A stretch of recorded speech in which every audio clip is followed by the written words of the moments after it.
My girlfriend demanded, "If you loved me, you'd pay off my student loans." I replied, "Let's look at the paperwork." Then I hired a forensic accountant. The loans were actually for her ex-boyfriend's car, and what I did next made her regret everything. I, 31 male, was sitting on the couch last Thursday night, scrolling through work emails, when my girlfriend Jenna, 29, sat down next to me with that look. You know the one, where they're about to drop something heavy. We'd been together for almost 3 years, living together for the last 18 months in my condo. Things were good, I thought. We split groceries, she covered utilities, I handled the mortgage. Pretty standard stuff. "Babe, we need to talk about our future," she said, grabbing my hand. I put down my phone. "Yeah? What's up?" She took a deep breath. "I've been thinking. If we're really serious about building a life together, we need to tackle my student loans. They're holding us back from getting married, buying a bigger place, starting a family." Fair enough, I thought. We talked about her loans before. She said she had about $35K from her MBA program. Not ideal, but manageable. "Okay," I said. "What's the plan? Want to look at consolidation options? Maybe refinance?" She squeezed my hand tighter. "Actually, if you really loved me, you'd just pay them off. You make good money, and it would show me you're committed to our future." Record scratch moment right there. I work in IT consulting, make decent money, about $95 a year. But dropping $35, hey, that's not pocket change. "Jenna, that's a lot. Can we look at the paperwork together? Figure out the best approach?" Her face changed, went from sweet to defensive real quick. "Why do you need to see the paperwork? Don't you trust me?" "It's not about trust. It's about understanding what we're dealing with. Interest rates, payment terms, that stuff matters." She stood up, crossed her arms. "This is exactly what Tori said would happen. You say you love me, but when it comes to actually proving it, you get all analytical." Tori, her best friend who's been divorced twice and thinks all men are trash. Great. Jenna, asking to see paperwork for a $35,000 financial decision isn't weird, it's responsible. "If you loved me, you wouldn't need paperwork." She was getting louder now. "Keith would have done it without asking questions." Keith. The ex-boyfriend she swears she's over but brings up whenever we argue. The guy who supposedly broke her heart 2 years before we met. "I'm not Keith," I said, staying calm. "And if you want my help, I need to see the loans." "That's reasonable." She stormed off to the bedroom, slammed the door. Classic. I sat there thinking. Something felt off. She'd been weird about money lately. Asking for cash for emergencies that she never fully explained. Getting packages she said were returns, but never seemed to actually return. Next morning, she acted like nothing happened. Made breakfast, kissed me goodbye for work. But I couldn't shake the feeling. So I did something maybe I shouldn't have. I hired a forensic accountant. Found the guy through a friend who went through a nasty divorce. Cost me $1,500 up front, but he specialized in financial investigations. Told him I needed to verify some financial obligations before making a major payment. Gave him what I knew, her full name, the school she attended, rough dates. Told him she claimed $35 in student loans. 3 days later, he called me at work. "Mr. Thompson, you might want to sit down for this." Update 1. Holy hell. The forensic accountant Bradley just laid it all out, and I'm still processing. Here's what he found. Jenna does have student loans. $8,700 worth. She's been making minimum payments for years, which is why the balance barely moves. But here's the kicker. There's a car loan. A $26,000 car loan for a BMW M3 taken out 4 years ago. The name on the loan? Jenna Reeves, her name. The registered owner? Keith Morrison, her ex-boyfriend. She's been paying $540 a month for his car for 4 years. Bradley found more. The loan originated 2 months before she claims they broke up. She's listed as the primary borrower. He's not even co-signed. The car's registration has been renewed twice, still in his name. Insurance records show he's had 2 claims on it. Minor accidents, both his fault. But wait, it gets worse. Remember those emergencies she needed cash for? Bradley traced patterns. Every month around the 15th, she'd withdraw $500 to $600 cash. The car payment hits on the 20th. She's been using my money to pay for her ex's car. I felt sick, actually had to leave work early. When I got home, Jenna was there with Tori. They were drinking wine, laughing about something on Tori's phone. stopped when they saw me. "You're home early," Jenna said, suddenly nervous. "We need to talk. Alone." Tori rolled her eyes. "Whatever you need to say to her, you can say in front of me." "No, I really can't. This is private." Jenna nodded at Tori, who left but made sure to give me the stink eye on her way out. I sat down, pulled out Bradley's report. "I know about the BMW, Jenna." Her face went white, then red, then came the tears. "You investigated me. How dare you? You asked me for $35,000. You lied about what it was for. You've been paying for Keith's car for 4 years, with money I've been giving you." "It's not like that." She was sobbing now. "He manipulated me, said if I didn't help he'd ruin my credit. I had no choice." "You had a choice. You could have told me the truth." "You wouldn't have understood. You're so practical about everything. Keith gets me emotionally." "Gets you? Present tense?" She froze, caught. "We're friends, just friends." I pulled out my phone, showed her a screenshot Bradley had found, Keith's Instagram from last week, the BMW in the background. Caption, "Thanks to my ride or die for keeping me rolling. You know who you are." "You're his ride or die?" She grabbed for my phone. I pulled it back. "That's not." "He doesn't mean." "Jenna, stop. Just stop. You've been paying for your ex's car while living in my condo, eating food I buy, asking me for emergency money that goes straight to his payment, and then you tried to manipulate me into paying the whole thing off." "I love you," she wailed. "Keith means nothing." "Then why are you paying for his car?" Because. She couldn't finish. "You need to leave. Pack your stuff, stay with Tori. We're done." "You can't kick me out. I have rights. I've lived here for 18 months. "You're not on the lease. You're a guest who's overstayed their welcome. Get your things."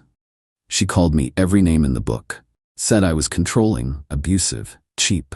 Then called Tori, who showed up 20 minutes later acting like she was picking up a domestic violence victim.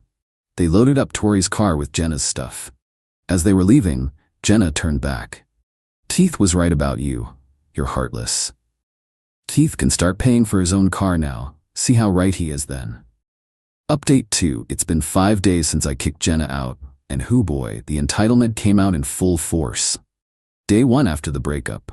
Got 73 texts ranging from "I'm sorry baby, please talk to me," to "You're a pathetic control freak who will die alone." Blocked her number. Day 2. She started emailing my work address. IT flagged them as spam pretty quick, but not before I saw the subject lines. "Urgent, relationship emergency. You're making a mistake. Keith never treated me like this." Forwarded them all to my personal email for documentation, then blocked her there too. Day 3. This is where it got interesting. I get a call from an unknown number. It's Keith. "Yo man, we need to talk." "No, we don't." "Listen, whatever Jenna told you about the car thing, it's not what you think. She didn't tell me anything. I found out myself. Enjoy your last month of free BMW payments." "Bro, you don't understand. She owes me that car." I actually laughed. "Owes you? For what?" "For emotional trauma. I was with her during a really tough time and..." "Keith, I honestly don't care. She's not my problem anymore, which means you're definitely not my problem. Good luck with those payments. You can't just..." Click. Day 4. Jenna showed up at my work. Security had to escort her out. She'd apparently told the receptionist she was my fiancé bringing me lunch. When they called up to verify it, I said I didn't know anyone by that name. She lost it in the lobby, screaming about how I was financially abusing her and stealing her future. My manager pulled me aside after. I explained the situation briefly. He was cool about it, but suggested I might want to look into a restraining order. Day 5, yesterday. The nuclear option. I get a call from my mom. "Danny, what did you do to that poor girl?" Jenna had somehow found my mother's Facebook and sent her a massive message about how I promised to marry her, then abandoned her, left her homeless and penniless, emotionally manipulated her for years, forced her to pay for everything while I hoarded my money. She even sent my mom fake screenshots of supposed text conversations where I'm saying horrible things. Pretty convincing at first glance, but the timestamps were all wrong, and she spelled my last name wrong in the contact info. Spent 2 hours on the phone with mom showing her the real evidence. She was pissed. Not at me, at Jenna. The audacity of that girl, using her ex-boyfriend to manipulate you, and then trying to turn me against my own son. But here's where it gets really good. Last night, around 11 p.m., I get a notification from my credit monitoring app. Someone tried to apply for a credit card using my SSN. Guess who knows my SSN from all those times she helped me with tax paperwork? Called the credit card company immediately. Fraud department flagged it, canceled the application. Then I did something I probably should have done earlier, put a freeze on my credit. This morning, woke up to an email from Tori. Not Jenna, Tori. Subject: you need to fix this. Body: Jenna is staying with me and can't pay her share of anything because you've cut her off without warning. If you had any decency, you'd at least give her enough to get back on her feet. She's talking about having to declare bankruptcy because of the car situation. Keith is threatening to sue her if she stops paying. This is your fault for not just helping her in the first place. A real man would take care of his woman's problems without questioning them. She's going to file for palimony since you basically were common law married. My cousin is a lawyer and says she has a case. Do the right thing before this gets uglier. I forwarded the email to my buddy who's a lawyer. His response? LMAO. Common law marriage isn't even recognized in our state. Let them try. But I wasn't done. See, Tori made a crucial mistake. She sent that email from her work account. The signature included her full name, title, and company. Tori works in HR at a financial services firm. Using company email to threaten legal action that she knows is baseless? Yeah. I forwarded that email to her company's ethics hotline. Then I did one more thing. Remember that forensic accountant Bradley? I had him do a bit more digging on Keith. Turns out our boy Keith has been busy. 2 other car loans and collections, eviction proceedings from 3 apartments in the last 5 years, an ongoing small claims case where he's being sued by an ex-roommate for $4,000. I packaged all this information nicely and sent it to Jenna's email with the subject line, "Your ride or die seems to be dying. Good luck with that." One final thing. I called the BMW dealership where the loan originated, explained the situation to their finance manager. While I can't make them do anything since my name isn't on the loan, he did say something interesting. If she stops making payments and it goes into repo, we'll definitely be interested in knowing the vehicle's location. Guess whose address I happen to know? Update 3. It's been 2 weeks since everything went down, and the aftermath has been chef's kiss. Exactly what they deserved. First, let's talk about Tori. Remember that email she sent from her work account? Well, her company's ethics department took it very seriously. Using company resources to make legal threats? Big no-no. She got suspended pending investigation, and from what I heard through the grapevine, mutual friend who works there, she's probably getting fired. She tried to backtrack, claimed her account was hacked by Jenna, which made it worse because now she's lying to investigators. Her cousin, the lawyer? He's actually a paralegal, and when the company's legal team reached out to verify her claims about palimony, he threw her under the bus immediately.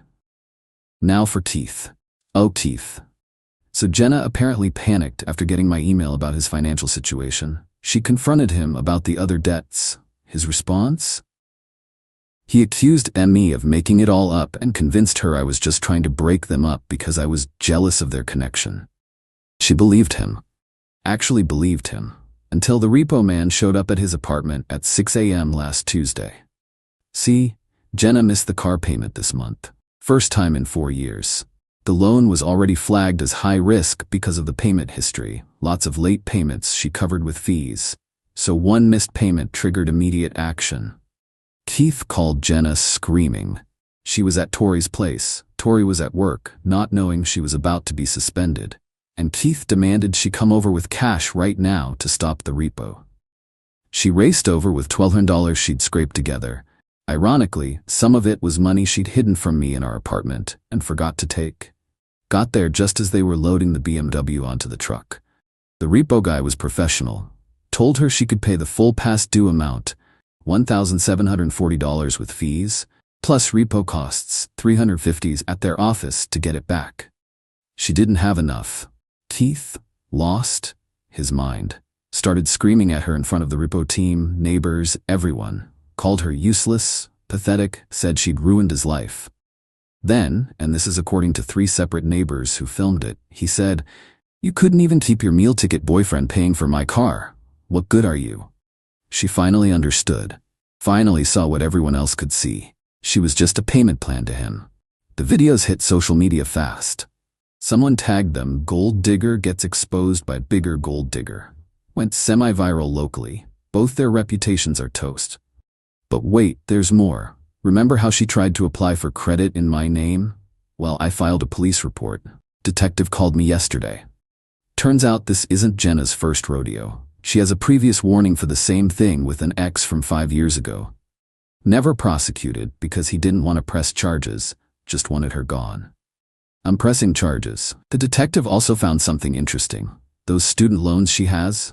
She's been in default for 3 years. Never told me that. The $8,700 has ballooned to almost $14,000 with penalties and interest. Her credit is destroyed. Yesterday afternoon, I get a call from an unknown number. Almost didn't answer, but something told me to pick up. It was Jenna's mom, Gloria. "Is this Daniel?" "Yes. I just wanted to apologize for my daughter. I saw the videos. I raised her better than this." We talked for almost an hour. Gloria told me, Jenna has been pulling this scam since college. She's used 3 different boyfriends to pay for various things for Keith. Gloria and her husband cut her off financially 2 years ago when they found out. Keith has been stringing Jenna along since high school. This isn't even the first car she's bought him. There was a motorcycle that got stolen, aka sold, in college. Gloria offered to pay me back for anything Jenna took. I declined but appreciated the gesture. She said she's forcing Jenna to go to therapy or she's completely cut off from the family. Last update as of this morning, Jenna sent me one final email from a new account. Not an apology, not a thank you for not pressing harder on the criminal charges. Nope. Subject: I hope you're happy. Body: you've ruined everything. Keith won't talk to me. Tori's getting fired because of your vindictive email. I'm homeless, carless, and now my parents think I'm a criminal. All because you couldn't just trust me and help with the loans like a normal boyfriend would. I'm going to have to move back to my hometown and work at my dad's hardware store. My life is over. Satisfied? I replied with just one line. Your ex-boyfriend's car loan was never my problem. Neither are you. Blocked that email too. Final update: it's been 3 months now. Figured I'd give one last update for closure. Jenna did indeed move back to her hometown. According to Gloria, who checks in occasionally to make sure I'm okay, sweet lady, Jenna's working at the hardware store and living with her parents. She's in court-ordered therapy as part of a plea deal for the identity theft charge. Got 18 months probation and had to pay restitution, a whole $500 for my credit monitoring services. Teeth? Without his free BMW, he couldn't maintain his successful guy image. Last I heard, he was couch surfing and trying to convince new girlfriends to invest in his business ideas. Good luck with that, buddy. Tori got fired, tried to sue her company for wrongful termination. That went about as well as you'd expect. She's working retail now and subtweeting about fake friends and snakes constantly. Pretty sure she means Jenna, who threw her under the bus during the investigation. The BMW got auctioned. Jenna still owes about $12 on the loan after the sale. That plus her defaulted student loans means her credit won't recover for years. As for me, I'm doing good. Started dating someone new. Met her at a financial literacy workshop I started attending. Figured I should brush up after this mess. She thought the whole story was wild but appreciated how I handled it. We joke that our first date activity will not be reviewing loan documents. Kept the forensic accountant's number though. Bradley sends me a Christmas card now. Says I was his most entertaining case of the year. Lesson learned. When someone tells you love means never having to see the paperwork, run. Run fast, run far, and take your credit report with you. Oh, and one final thing. Last week, I got a LinkedIn notification. Keith tried to connect with me. His message? Hey bro, no hard feelings about the whole situation. Actually starting a new venture and looking for investors. Interested? The audacity. The absolute audacity. Clicked ignore. Some people never learn. Edit. Since some of you asked, yes, I kept all the documentation. Yes, my lawyer says I'm fully protected. No, I don't regret a single thing. The $1,500 for the forensic accountant was the best money I ever spent.